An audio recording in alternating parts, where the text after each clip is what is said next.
We've made a number of interesting discoveries based on the autopsy results of the alien specimen you brought back. The research team is now referring to this particular variation as a sectoid, based on the unusual structure of its internal organs, which we believe to be the product of genetic manipulation. As we've seen in the field, this species also seems to harbor some sort of telepathic ability.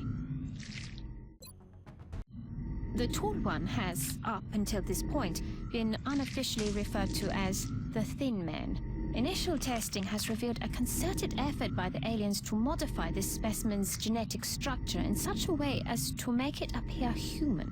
However, on closer inspection, they seem to have had some trouble concealing the eyes, which appear to be reptilian in nature. Although I'm sure you can make the connection yourself, we've designated this particular specimen as a floater. The research team is continuing in its efforts to determine how the aliens prevented the organic tissue from rejecting the mechanical components, as they seem to work in perfect harmony with one another. This is the most physically aggressive specimen we've discovered so far, which the troops fondly refer to as the Muton. I can only assume there's a colorful backstory for such a designation. Based on what we've seen in the field so far, including several grotesque examples of trauma resulting from the emergence of its young, we've taken to calling this specimen a Chryssalid.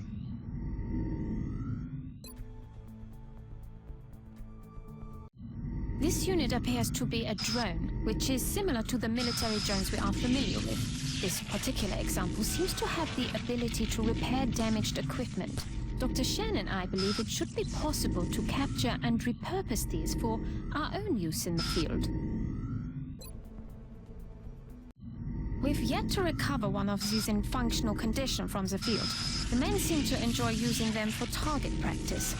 At the present time, we know that the Cyberdisc, as they've been calling it, is heavily armed, but it shows no clear pattern of behavior on the battlefield.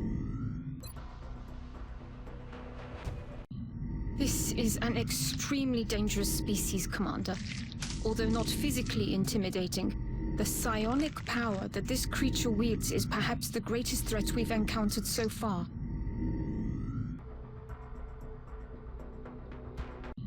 The men are calling this beast the Berserker, although it shares the same structure as the Muton.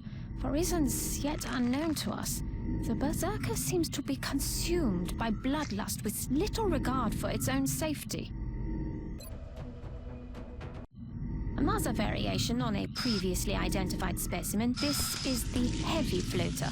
As you can see, the aliens have made substantial improvements to the armor and weapons systems available, while removing some of its exposed vulnerabilities.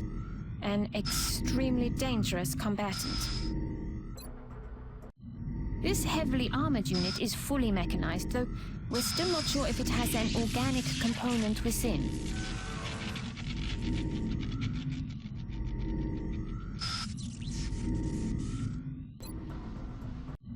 As if the standard Muton hadn't given us enough trouble, the aliens apparently kept several of these elites in waiting for the later stages of their invasion.